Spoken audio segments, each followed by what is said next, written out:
We continue with more of our tribute to Patrice O'Neal. Joining Opie, Anthony, and Jim Norton in this segment are comedians Joe Rogan, Bob Kelly, Joe Derosa, and Jim Florentine. And we got to go to the hotline right away because Joe Rogan is calling from L.A. Hey, Joe. Hey, what's up, boys? Hey, What up, Joe?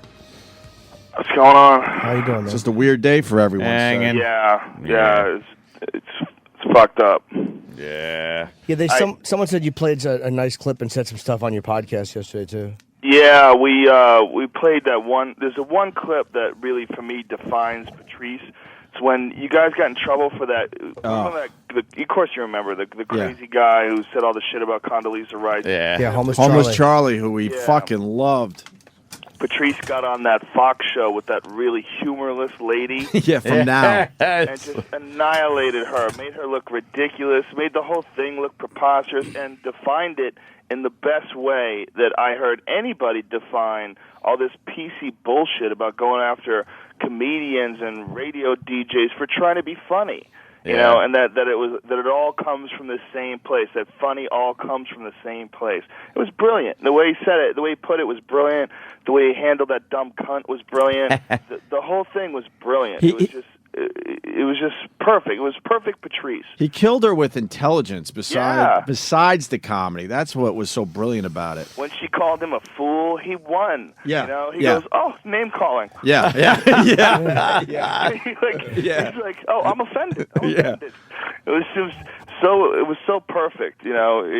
He killed her with intelligence and charm, and just by being a comic and saying, "I'm here speaking for funny," you know. And then when she was like, she tried to like go over his act and paraphrase his act, and he's like, "No, that's not what I said." And then he goes and does the whole angry pirate thing. Oh shit, that was hilarious. No, I said you ejaculate her eye and then you kick her in the shin. And she walks around like an angry pirate. And then people were laughing on the crew, and he's like, "How are you laughing? Right. This woman is outraged." Yeah. Oh god damn, that was fucking funny. That's a great way to deal with somebody. Like that's how you deal with a dummy like that from Now. Yeah. Is you don't cower to them or bow to them. You just if you're belligerent about it, they really have no recourse, and that's what he did, and he destroyed her. Yeah, it was vintage Patrice. And that guy liked him. That John Gibbs really liked Patrice. He would have him. I think Fox got mad at that, but John Gibbs really loved Patrice. Well, John Gibbs had to do an apology for Patrice's performance. Did he really? Oh, yeah, he didn't want to. You could just tell, you know, he was in a bad spot. And then, unfortunately, you know, Patrice is sticking up for us and comedians in general, and like you said, Joe, funny. And it turned out that Fox never used him again. But that was Patrice. He didn't give a fuck. He didn't care. He didn't care. What he did was better than Fox using him 100 times. Right. Him towing their company line. Right. It was one of my favorite parts is when Patrice was like, "I speak for funny." He goes, "You speak for people that stand in front of that thing and go, 'Oh, today,' and blah, blah, blah, blah, blah." He like defined that guy's life. Yeah. His fucking life is 40 hours a week he gets in front of a fucking camera and does that. And Patrice just made him look preposterous. Right. You know, Oh man, he spoke for funny. He fucking said it, and that was true. He spoke for funny. She had no idea what she was in for because she probably like. man, and I was saying earlier in the show, the worst thing you could do with Patrice is not realize what a bright guy he was because he was really a brilliant guy. And she didn't understand that he was a smarter person than she was, and he was going to run circles around her mentally. Like, yeah, he's a big, loud guy, but he was going to outthink her, and he really made an absolute asshole out of her, which was fantastic. Her whole premise was that she was speaking for America, you know, and we are tired. He's like, who? Yeah. Name names. Name one name. Are you speaking for America? Are you speaking for America? Right. And he could speaking for me. He dismissed her, and if anybody knows the face, the Patrice scrunch, the face, the dismissive face scrunch. You never want it to be on the receiving end of the dismissive face scrunch. It would have been a great silent film actor. Followed by some faces. But they're always followed by the Patrice finger. Yeah. Go away. Go away. She's done with you. Dismissed. She kept plowing forward with her pre-rehearsed bullshit. It was beautiful. I liked your tweet yesterday, Joe, that Patrice was a thinker, man. Yeah. People need to understand that. Yeah. Well, you know, people love to categorize people, and it's so easy. And, you know, when you have a black comic, you know, and, you know, people automatically just assume that they fall into a very specific category, and Patrice was just a brilliant comic. He was a brilliant thinker. He was the type of guy that if he wasn't a comic, he would be that dude that you would look forward to going to work, because if you were working with that guy, because he was going to say some funny shit all day while you worked together. Yeah. One thing that was really great was the fact that he could take a very complicated subject, and I'd be sitting here all geared up for a very in-depth, complicated, let's dissect this subject thing. And he would sum it up in one sentence and make you think, fuck, that is it. Yeah. Perfect. It's like when he was talking about the DC sniper on Tough Crowd. Remember that? I don't remember. He summed it up to a nigger in a Buick. Just fucking hilarious. And he pointed out that they beeped the word Buick and kept the word nigger. He goes, they beeped Buick. That's hilarious. He would have these theories, and he would really grade it at penning you into a corner and making his. No matter how wrong he was, I'm telling you, white women don't understand cooking, and then he would just for 15 minutes convince you. God damn it, he's right. White women stink in the kitchen. He almost got me and my wife to do a threesome with him. Shit. He is a motherfucker. He was awesome, man. He was awesome. He was a real unique dude, truly a one of a kind. Yep. You asked me to find another dude who's like Patrice. Boy, I can't think of one. I really can't. Mm-hmm. He was very uniquely his own person. A very different dude. Very different kind of thinker. He wasn't afraid of being wrong either, and that's one thing I loved about him is.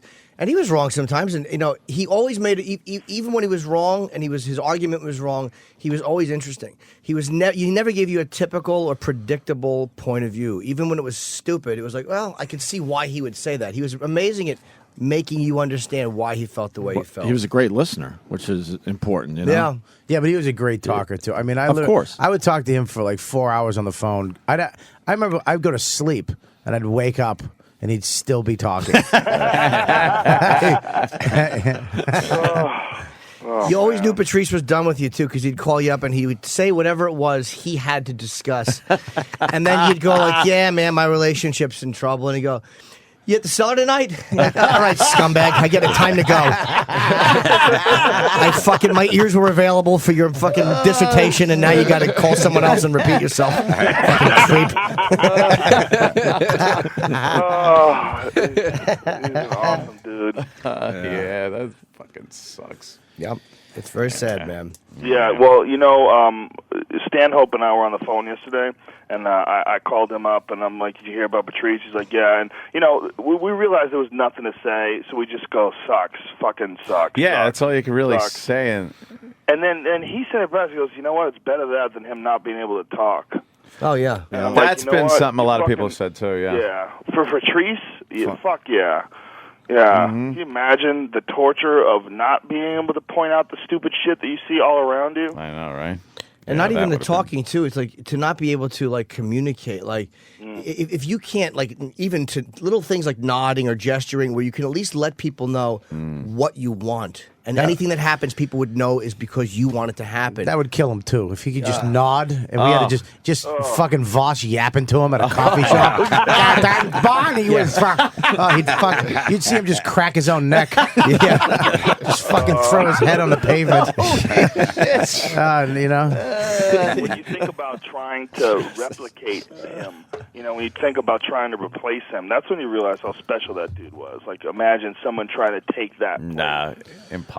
He never, even when I met him in Boston, I met him, me and Billy and Dane. 20 years ago, right, Bobby? Yeah, I met him in a remember the BCN comedy riot, Joe? Oh, yeah. We were all in it together, and he showed up, and he's just, it's Boston, but he's this big black dude.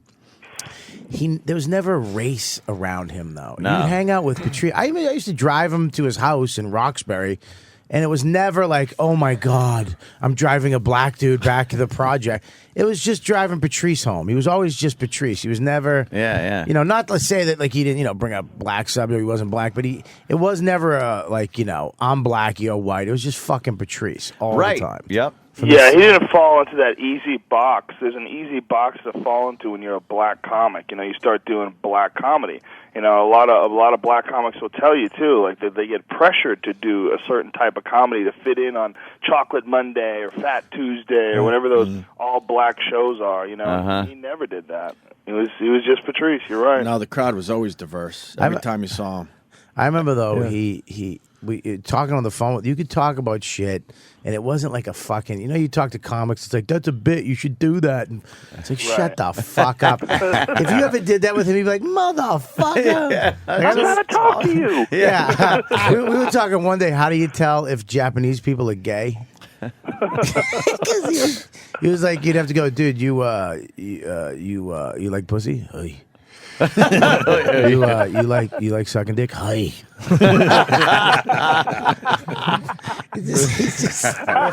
totally think that. You can talk to him about bullshit for hours. Nothing. The dumbest for thing hours. you could discuss for hours. Hours. Right? I remember he had so many phases too. He would tell you fucking. He'd make fun of you for something, and then a month later show up with the same hat, and you'd be like, "You motherfucker!" He'd be like, "Hey, what you gonna do?" It's cool. It's cool now. Yeah. You'd say it's cool now, though. He bought my watch. This motherfucker called me on my big Breitling that I've had. It was the first thing I bought when I got any money at all. And everybody, he gave me shit. Dude, what do you need such a fucking big watch for? I like it, whatever. He called me up with it. What kind of watch you got? Like it's a Breitling Super Avenger. It's all, the white face. It's great. And then he showed up the next time. He had the exact same watch. And it's not a Timex. It's it's like $3,000. Got to go out of your way. And then he told me not to wear his watch. He's like, stop wearing my watch in public, man. And people believed it was his watch. His phases were true. Like he went through the fucking football jersey phase. All right, I watched the old Tough Crowd clips. And, he always thought that was his thing. He would wear the fucking the Dolphins hat and the Dolphins jersey. Yep. And then all of a sudden he was a fucking putting on the Ritz with his stupid big hats. He wore fucking extra large suits. Yeah. He walked in the cellar one night with a suit on and one of those fucking hats. I said, are you coming up with your own barbecue sauce?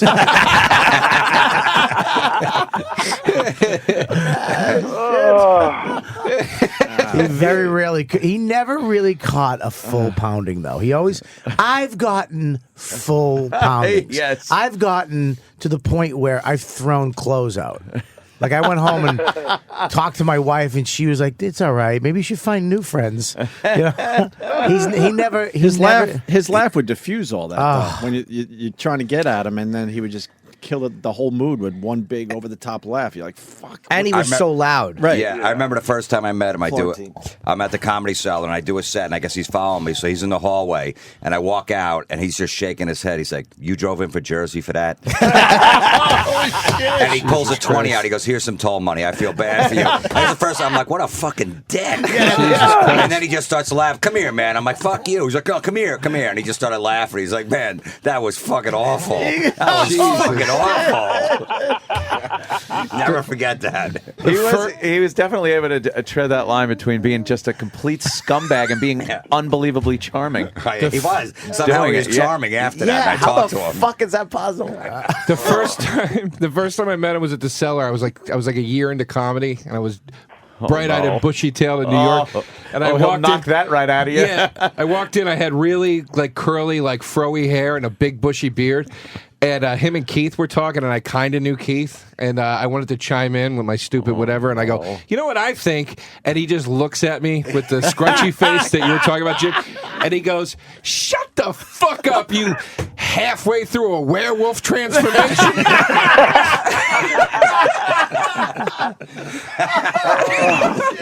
Oh, that's brutal. Fucking, I didn't speak for 6 months in the Cellar after that. No, you shouldn't have. That's fucking hilarious. Oh, goddamn. His take on things was always so different. It was always so whoa, okay, and there's that too.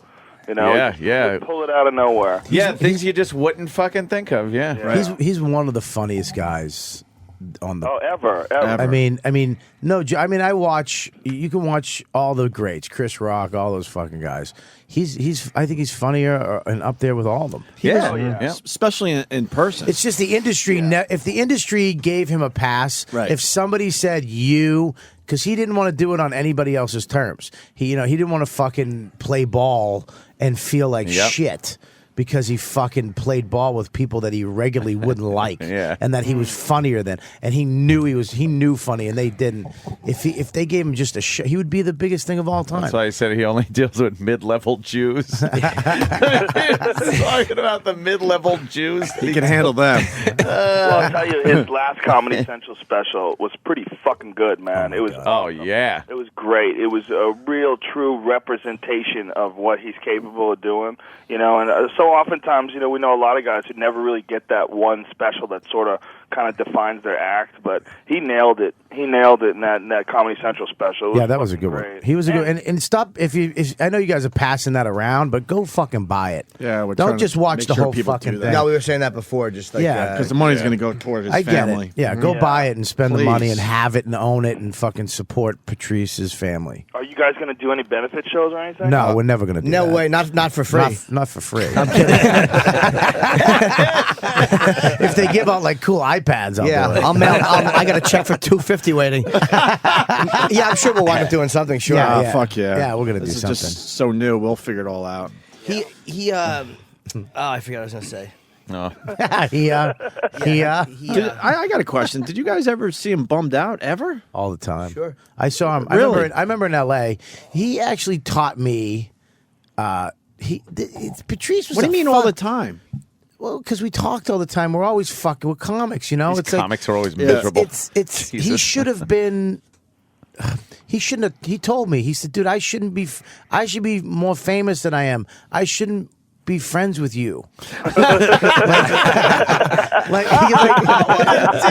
"I love you, Bobby, but I shouldn't be able to. I shouldn't be as accessible to you as I am. Like, you can just call me." But yeah, man, I remember when in L.A. He was staying with me in L.A. and I was staying in Culver City at a 1-bedroom, and we both did this competition. And he went forward in it, and he of course he did. And he was staying on. He had to come back out. And he's staying on my couch, and now I'm not in the competition. He wanted rides to this. He wanted me to drive him to the Laugh Factory. I was in the competition. I didn't get picked. Now you want me to drive you? But he actually schooled me. He was like, "Yeah, that's what friends do. You fucking piece of garbage. You drive me. You let me stay at your house. You feed me. That's what you." And I was like, "Oh, okay. You're right. You're fucking right. That's what we do. We fucking help each other." And I remember he came home after doing it, and he did well. And he just was like, he didn't know if he got it, and he didn't think he did because something happened. It wasn't a perfect set, and I remember he was so fucked up. Like, just give me a fucking break. Like, and this was years ago. Yeah. And it just give me one fucking break. I can't. They wanted him to cut something out of his act, and if he did it, he would compromise his set and what he thought was funny. Okay, yeah. And if he didn't, it would be good for to go on in the competition, and he didn't. He did, and they fucking let him do his thing, and he got in, and he got the Showtime special. So, I mean, that's one of those defining moments where you cut it, and I'll cut it. Go ahead. I just want to be liked and fucking on TV. Right. Most guys would do that. Most guys would go, whatever you want, whatever you're going to do. He would take. That's why people didn't understand him. He would take that moment and go, if I do this, I know it's not a big deal, but if I do this, I'm changing who I am, I think I am. And I can't fuck you. I'm not cutting anything. You think he was stubborn in that way, or it wasn't I think it's a point in life where you got to choose who the fuck you are. Right. Well, some people always felt like, God, just make that tiny little change, but to him, it felt like a massive. And it's a snowball effect too. Once you make one compromise, then you're gonna just keep doing it. But he was at times uncompromising in an unreasonable way, and he would tell you that. Like, there's times where he would look back and probably go like, I wish I had played the game a little bit, because it is a business and you have to do certain things that he wasn't good at doing. And he would say that, like he knew that. My friend was an audio guy on this Comedy Central pilot that him and Voss did. I think they were like roasting people at a wedding or something like that. Just in the early 2000s. And he said that, Patrice had his mic on. He was listening. He abused these Comedy Central executives when they came down to watch the pilot and give notes. He goes, I never heard of fucking bashing before in my life. Ultimately, the pilot never got picked up. He's like, I respect that guy, man, because he just told him that shit ain't funny. I ain't fucking doing it. Wow. Why are you here? Why you have a pocket watch? Go home. Jesus Christ. Yeah, some big guys there too, and the pilot never got picked up. It's like I respect that motherfucker. It's like web junks. I mean, that's the Tosh 2.0 that he's getting millions of dollars for. Right. That's what it is. Yep. And he was like, that he got into a problem with them, and he was like, no, fuck you. And I would have fucking, whatever you want, sir. Everybody in this room would have fucking bent over and took it in the ass. Most people we know certainly would have made the changes, but that wasn't Patrice. No, he had such a like a firm understanding too with the realities of that. Which he would always say, like, look, man, if you want to walk that righteous road, you got to take the lumps. Like, you got to be ready to lose money. And whatever. And he would talk about, like, if somebody at a club when he was coming up would say, Patrice, don't do that bit where you say cunt or whatever. And you go, is it a big deal for me not to do the bit? Not really, but it's just a matter of I can't allow you to tell me to not do it. Because once I open that door a little bit, then it swings open and it never, you know what I mean? It's just the floodgates are open. And a lot of guys aren't familiar with that the way he was. A lot of guys go, I want to be the fucking rebel, but I also want to be loved by everybody. He was also defensive sometimes when he did like he would do that, and because everybody wants to succeed and do well, and then when he realized like, hey, this group actually likes me, then he would just think, oh, okay. Like he a lot of times was more defensive than he needed to be because more people were going to like him and be comfortable with him than he thought. Well, he said that one time. He goes, I'd rather make you feel uncomfortable than I feel uncomfortable. Then you make me feel uncomfortable. Like people come into the room, the execs and the big powerful people, and you'd feel fucked up. He says, I'd rather just immediately make him feel like a piece of shit than me sitting there feeling like a piece of shit. Which may be wrong, may hurt him, I don't know, but it fucking makes sense. I mean, it was hilarious to watch when some important fucking douche would walk in the room. He goes, look at you. Fucking short. Is that a wig? It's like, what? We had such a fight when we were fucking taping the Colin Quinn show on NBC. It was there was 3 episodes, and I was in 2 of them with Patrice. And we would do our act. It was Monday nights at 9:30 on NBC on the SNL stage, and it was live. So Colin would do an opening monologue and opening bits, and then he did something called Town Hall, which was like Nick DiPaolo and a couple of us, Keith, myself, Geraldo was in, I think, a couple of them, and Patrice, and we would just do a bit of our act. It was like the original Tough Crowd, but we were actually doing pieces of our act for a couple of minutes each into live TV. And I remember I had to go over things with standards and practices, and I was trying to get something through. And fucking, he was standing there just shit-talking me and the woman. And I'm like, well, look, why can't I say this? It's about race. And she's like, well, you can't do that. And he's just like, what are you doing? And I'm like, shut the fuck up, would you? This is live television, you asshole. Oh, we had such a fucking fight. And he was wrong. That one he was wrong about. Because he was like just being him. And I'm like, dude, I'm fucking, this is standards and practices on NBC. I'm doing fucking live TV. Because when he was nervous, he was... fucking just venting. Do you remember the fight we got in Brazil? Man, were you there in Brazil? We had a rule in Brazil: if you got a lady of the evening, you put her in a car behind you because they're a bunch of fucking criminals. You know what I mean? They'll you don't want them throwing drugs and blaming you. And there's roadblocks everywhere, especially on the weekends. The cops just set up a roadblock. They look in, see a tourist with one of the girls, and they pat you down. Then you got to pay them off. We had this rule, but Patrice was Patrice. The fucking mayor of Brazil, fucking Rio de.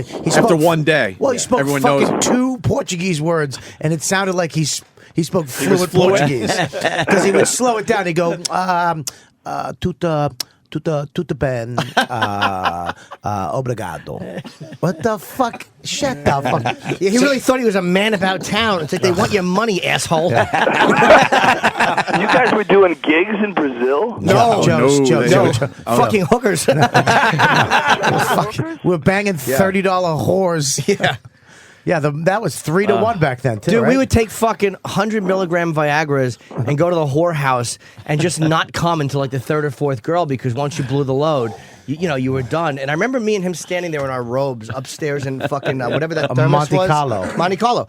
And I had a fucking 100 milligram Viagra hard-on poking out the front of my fucking robe. And you couldn't see my dick, but you could see the tent. And me and him were just standing there, and we're both just looking at the tent in my robe, and we're howling at exactly where we are and what we're doing. We're like in a third world country taking dick pills and fucking prostitutes for $20 American.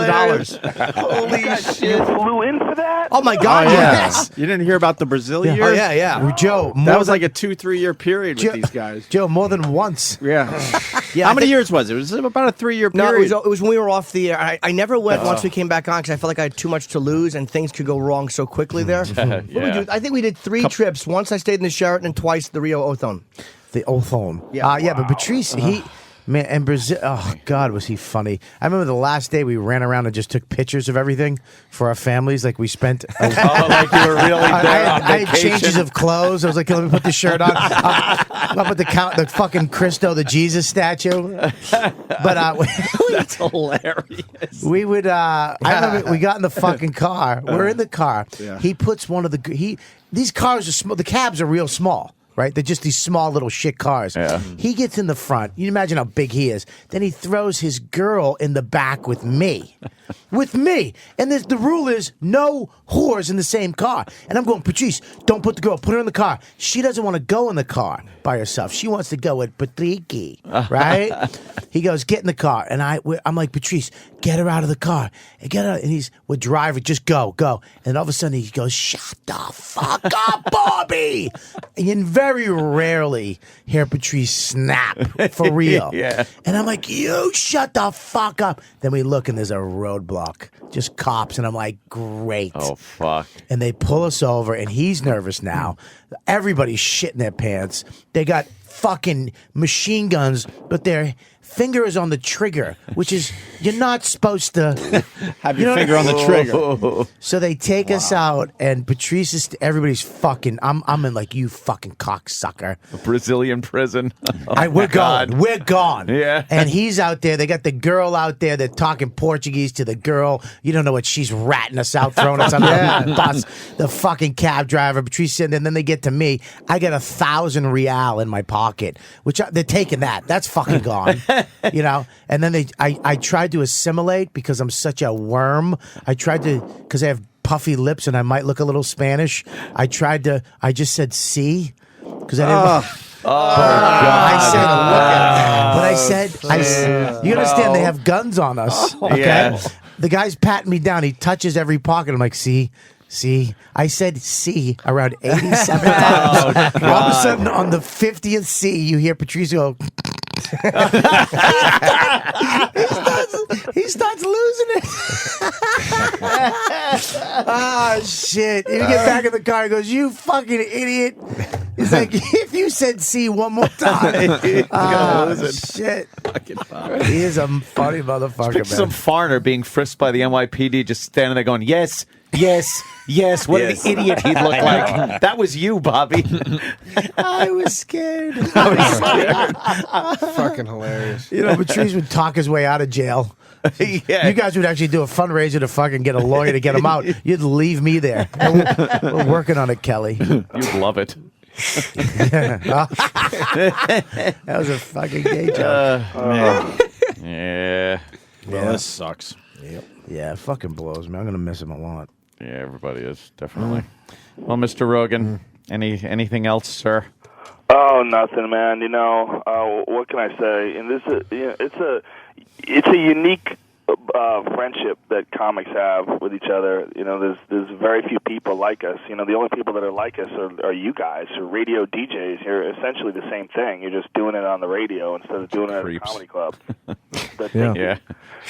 Needy creeps. Yeah. That's all we Needy, all are. damaged creeps. Oh, damaged, needy fucking messes, disasters. Right. We are the best and worst of humans. Yeah. We are You only get us. You only get us if you fuck us up when we're young. That's true. You have shitty parents and shitty situations growing up. You know, the beautiful thing is it creates, MMA fighters, stand-up comics, musicians, anybody who's like, really fucking determined to express themselves. Trying to hide all this shit inside a rolling paper outer crust. It's just fucking barely there. When they stopped Sandusky when he was fucking that kid, they're like, what are you doing? He's like, I'm making a comic. Like, okay. That kid's going to be brilliant in another 10 years. Shit. Yeah, Joe, well said, brother. Well said. Yeah.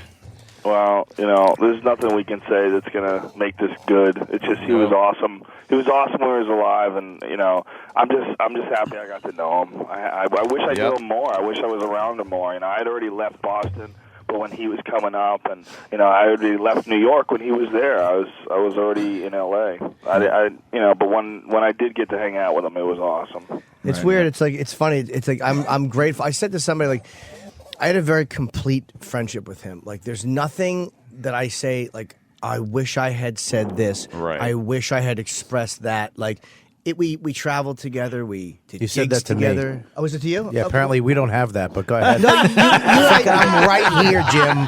I'm right here. I remember it. You should. You told me that last week too. Oh, okay. I didn't remember. Fucking shit friend he is. Why? It's my. I don't know who I said it to, but I had a complete Oh, friendship sorry, Bob. with fuck you. I didn't remember. You were just a big pair of fat ears I was saying it to. Sorry. I guess I should write down in a notebook, said to Bob. All right, so listen. I was talking to this fat fuck that I know, and I say, Jesus Christ. Oh, sorry, Bob.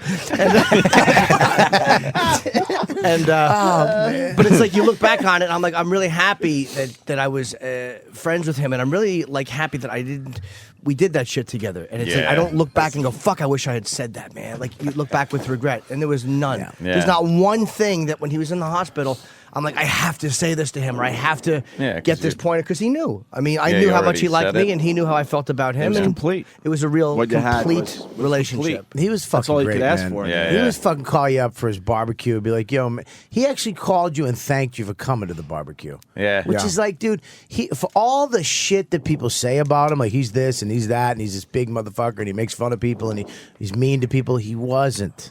He was funny all the time. All the time. And funny, that's what funny is fucking making fun of people and being as honest as you possibly can. But he was also one of the nicest guys I know. He would call you up and go, yo, man, I just want to call you up and thank you for coming by, man. I appreciate you coming by to my barbecue. It's like, what?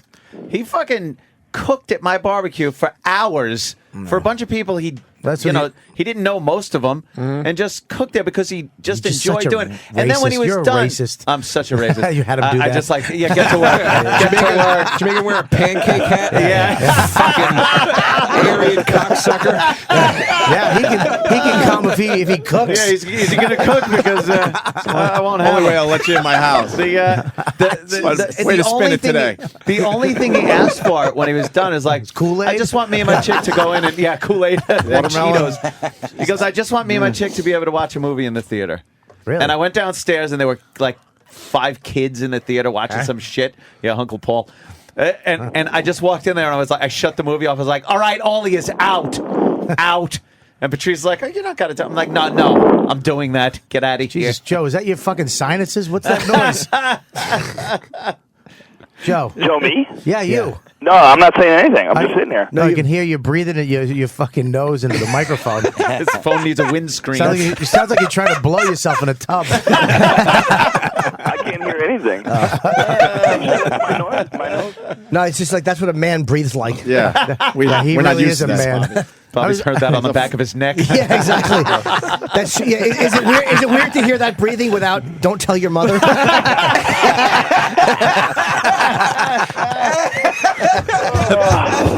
Jesus Christ. You brought it up. This motherfucking room can spin. It really is really terrible. fast. It's a horrible place. It's a horrible place. Jesus Christ. Yeah, I was walking over today with a girl, And she's like, that's really nice that everybody's going in to talk about Patrice. And I go, it is nice, but it is going to be the most evil fucking room. It's never going to be nice. It's going to be everybody trashing each other. We all got together down the cellar last night, and it was literally a couple minutes of, man, it sucks. What's up? How you doing?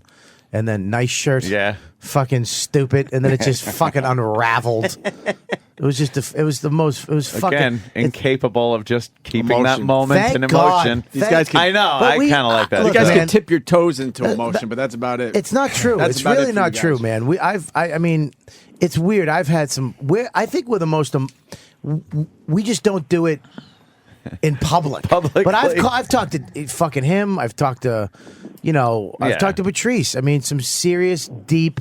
I think we're fucking crazy. That's one of the things that fucks us is that we're so emotional. We have such fucking light skin. It's like fucking the crust of a fucking tapioca pudding. It's just fucking mushy douchebags we are. He's trying to make a thin-skinned analogy. Always brings it back to food, doesn't Yeah, it? he really does. It's like the crust of a delicious tapioca with a little brown sugar on it. Cinnamon. I like cinnamon. Speaking of which, can you guys send an order out right now? I'm starving over here. Yeah, we can get some food for There's everyone. nobody in this room in shape except for Anthony. No, well, Florentine's in shape. Look at Florentine's Let me see. arms. Look at Jimmy. Florentine's Jim looks arms. good. Let me see. That's all right. No, take your shirt off, Jim. No, but I wanted to say about Patrice. I mean, he did have a serious side. Like my ex-girlfriend passed away, and he was close to her. He loved her. He's like, she was my favorite. And he called me like 3 days a week for like the first month. Oh, wow. And I was afraid to pick up the phone the first time because I really thought he was just going to tear into me. Oh, You shit. ain't over that shit yet? Ain't you fucking up bitches? But he would just call and we'd talk like that. So, he did show a human side. And then about 3 months later, he's like, you ain't over this shit yet? Get the fuck out there. I'm going to tell you what a fucking piece of shit he could be, too. I'm going to tell you a story right now that I've never told anybody. I got a couple more. I got Okay. like 4 more piece of shit stories. And I love this. I loved him so much, and I understood him so well that I let this go. But anybody else should have never talked to this fucking idiot. My wife last year, I think it was last year, not this year's October, the last October, she planned a surprise birthday party for me. Huge. Okay, event. It was supposed to be 100 people and fucking burlesque dancers, and then Geraldo passed away on the night that the party was supposed to take place. So she had That was his wake. Oh, right. Okay, she had to cancel it and make it, literally at the last second, rearrange everything and make it into a small restaurant. And she could only afford a couple, like a small amount of people. She wanted to roast you. She wanted us to go up and roast you a little bit and fuck with you. It was going to be huge, a huge event. And she told all my friends. Patrice called me up 2 days before the party, and went, Bobby. And I was like, what's up? He goes, I got to tell you something, man. And I'm like, what's up, man? He goes, your wife's planning a surprise party for you, right? And I'm like, what? what the fuck? And he goes, I just want to let you know, man, because I don't like surprises. He goes, I don't know if you like surprises like that. I don't know if you like that type of shit. So and I go, maybe you should have opened with, do you like surprises? And I would have said, yes, I love fucking surprises. I'm a lonely piece of shit. I love surprises. He was looking out for you. I But it fucking was the knew way he you did knew. it. I fucking knew you knew when you walked in. I was like, he's not surprised. It was Whoa, what a surprise! I wasn't expecting this. This is what he said. He was like, oh, shit, I'm sorry. I go, look, Patrice, you're a fucking piece of shit. You're just a fucking dummy. I go, what? Why would it matter what you think in my life? You fuck. He's like, fuck me, man. Oh, he knew he fucked up. Oh, he knew he fucked up. He was trying to take care of you. He goes, can you just don't say anything? Just act. I go, Great. fuck. Now you're saddled with that. I walked into the fucking party. I had to pretend I'm surprised to my wife. I just looked at him and he just a little smirk because he saw my shitty acting. Well, I didn't know you weren't surprised, nor do I give a shit now. Your level of surprise is a valueless thought to me. I don't think we should. I think the surprise should have been that the party just got canceled and you walked in there alone, asshole. It's an empty room. You're in your 40s. No, you're in your 40s. No more surprise parties. Sorry, we didn't have the little fucking hat for you. Dad, they got a hat with a 4 and a 0. Oh God, That fucking what I hurts, think you is piece of awesome? shit. One thing That that's fucking awesome- hurts. Yeah, Joe. He's an I asshole. think it's awesome that you have a forum like this where you can actually talk about them real. Right. You know, can you Yeah. imagine if you were on a regular fucking radio show, or if you were, forced to do some TV show just a decade ago, you would have had a horseshit through it. Yep. You couldn't really be real or be and use every word in your vocabulary. You know, it's so appropriate that we get to talk about this guy in this form. Absolutely. Yeah, and it feels good because that's exactly the type of guy he was. He didn't want you to soft soap it or bullshit. Yeah. I mean, I've been crying almost every night for a month. I mean, it's like it's not like comedians don't. We're all fucking a wreck over it. It's fucking. Yeah. I've been claustrophobic. I haven't been able to sleep. I've been waking up just thinking of him laying there. Like it's been a fucking. I have dreams. Nightmare. I have dreams that terrible. he's actually he gets up. I've been having dreams for the last month that he's up and we're hanging out and he's a little fucked up and he's got a cane, but we're talking and and then you wake up and you're like, oh, fuck, you start crying and you're like, what the fuck? And, That's always the weirdest thing when someone passes, when you have dreams about them being okay. And then, I had a few dreams about Phil Hartman after he died, that were like really, really realistic. For people who don't know, his wife shot him in his sleep and then shot herself. And it was really fucked up at the time. I had never known anybody that got shot before. It was, especially someone who got shot by someone else I knew. But I would have all these dreams about him being alive. And then you wake up and like, God damn, it's the weirdest fucking feeling to have a dream about someone that you really love and care about, and then they're gone. And then you're in the dream that you're talking to them, and it's just like the old times. And you're like, man, I didn't really appreciate those fucking old times as much as I do now. Yeah, It was a letdown too when you wake up. It's so weird though because like after the dream's done, and you wake up, you have the memory of it, so it's almost like you got to hang out with him again. One more because it's a new situation. Yeah. It's it's very weird. But then you realize it was just manifest in your own head, and they had no input whatsoever. It was just your dumb fucking idea of the person. Yeah. Yeah. I gotta piss. Yeah, Joe, thank you so much for Joe, calling, man. absolutely, We really man. appreciate it. Stay tuned. Our tribute continues with more moments from Patrice O'Neal on the Opie and Anthony Show after this.